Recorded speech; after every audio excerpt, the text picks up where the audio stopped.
Como siempre, un gusto dar la bienvenida al doctor Héctor Vélez Cortés, hematólogo oncólogo. Doctor Vélez, ¿cómo está? Muy bien, Julio, y espero que tú también estés bien y así, o mejor, todos nuestros televidentes y amigos que nos siguen.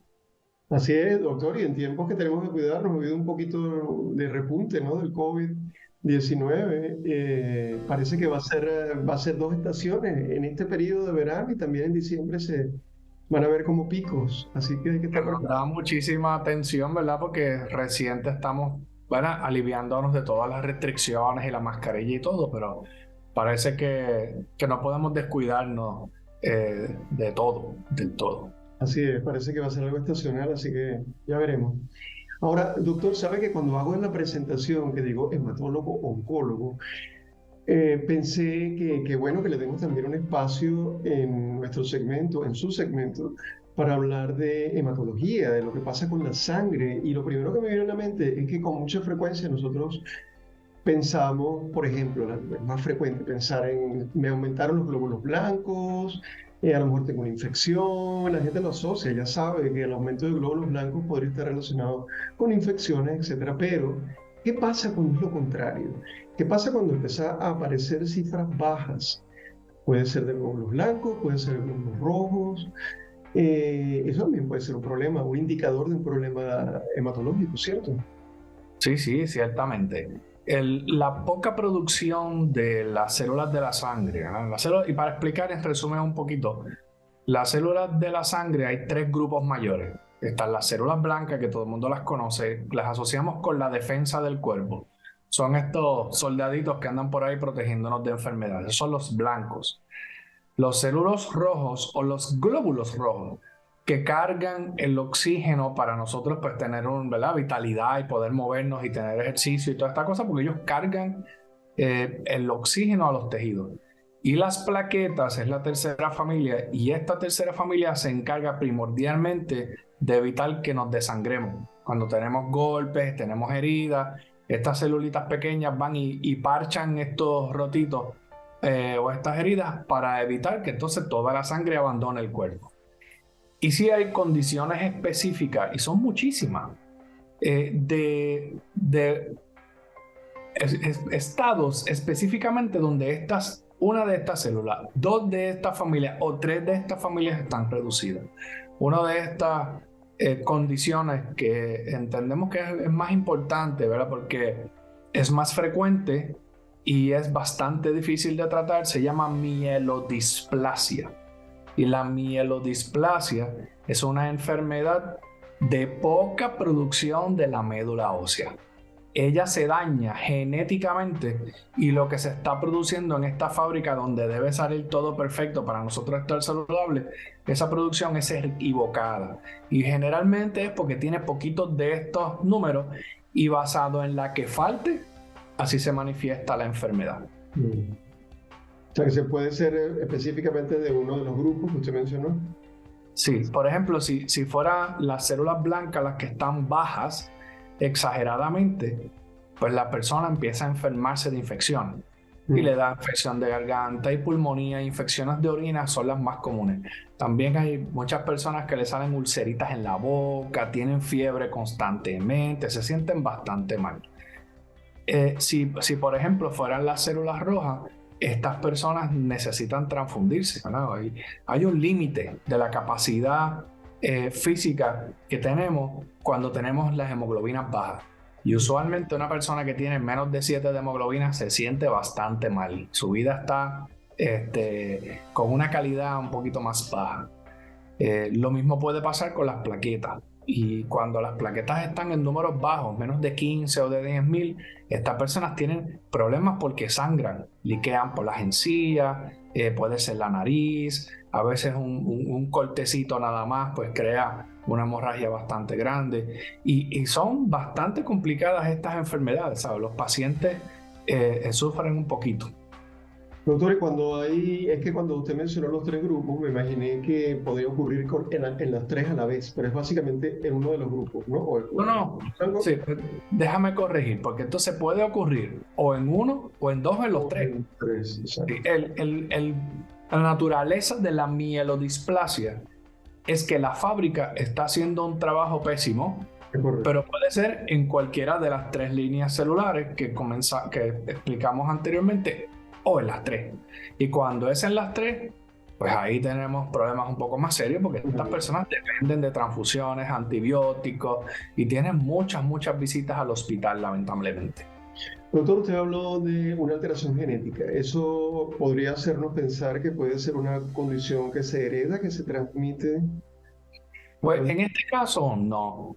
Les decimos que es una condición genética porque esta, como todas las malignidades, porque estas mielodisplasias se consideran un evento maligno de la médula ósea, es que se comporta un poco diferente, no es una masa que crece y que no, ¿verdad? Que se metastiza por el cuerpo. Le llamamos una condición neoplástica porque hay un error en su metabolismo, hay una mutación.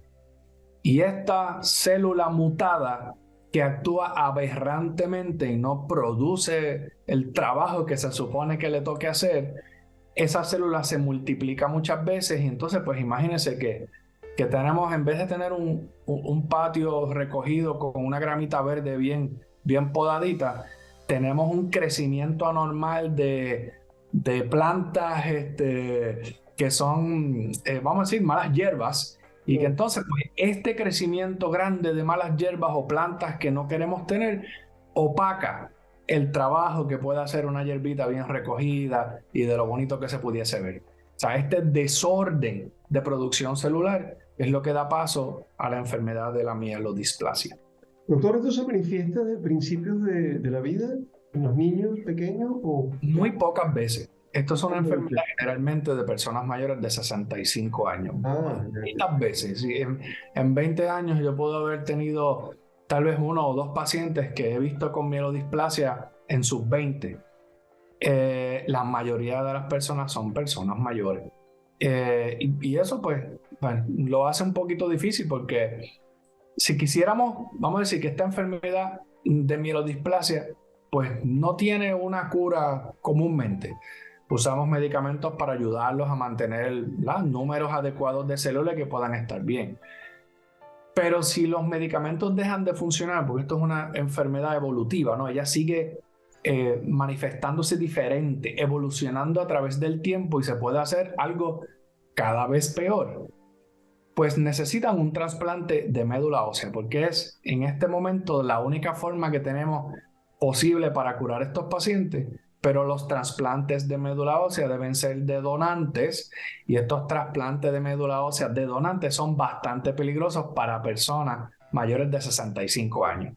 Entonces, si tenemos una enfermedad que se desarrolla en pacientes mayores de 65, casi todos los que se diagnostican ya tarde para lo que puede ser un procedimiento curativo, en este caso el trasplante de médula ósea de donante. Y por eso es que nos los hace un poco difícil ayudar a estos pacientes mayores. Interesante pensar, doctor, que algo que viene, o una alteración que usted mencionaba, la genética, se expresa en años tardíos, es decir, a los 65 años o por encima de los 65 años, con más frecuencia, quiero decir.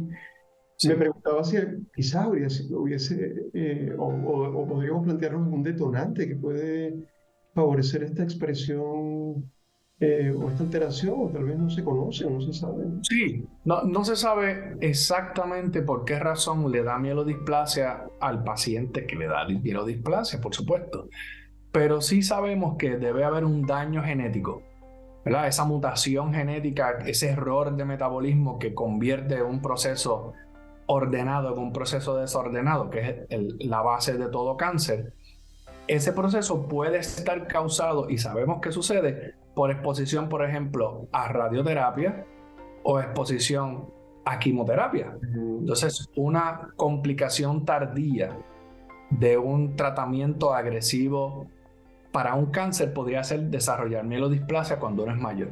Y por ejemplo, una persona que trató un linfoma teniendo 25 o 30 años, pues pudiese, cuando tenga 65, desarrollar mielodisplasia porque esa exposición a la radioterapia o a la quimioterapia pudiese ser. Eso no significa que no debemos tratar a los pacientes que tienen cáncer por miedo a tener mielodisplasia por el tratamiento, porque la posibilidad de que le dé mielodisplasia por un tratamiento de cáncer es bien pequeña. Lo que pasa es que no es cero y tenemos que estar conscientes. Sí, pensaba si eso, todo el mundo tiene ese riesgo, a lo mejor no, personas que ya traen esta dificultad o que se puede producir esa alteración genética. O sea que no toda persona que recibe quimioterapia y radioterapia va a desarrollar luego una mielodisplasia, ¿no? Exacto. Y a veces es muy difícil de diagnosticar porque a pesar de que, ¿verdad?, el estándar de cuidado para uno diagnosticar un proceso de mielodisplasia es hacer un estudio de médula ósea, no todos los estudios de médula ósea salen anormales en pacientes que tienen mielodisplasia. Así. A veces en etapas tempranas de la enfermedad buscamos y no encontramos una mutación, no encontramos un error genético. El paciente tiene los síntomas, pero no podemos identificarlo. Y eso es bastante común en mielodisplasia. A veces nos toma varios intentos, varios años buscando hasta que por fin podemos identificar el error y entonces tratar de conseguir medicamentos que los puedan ayudar. Doctor, interesante tema. Como siempre, se nos va el tiempo muy rápido. Conversando con usted siempre ocurre esto. Así que lo despido. Hasta la próxima semana, doctor. Un gusto haber estado compartiendo estos minutos con usted. Muchas gracias a ti, Julio. Muchas gracias a los televidentes. Nos vemos luego. Hasta la próxima semana.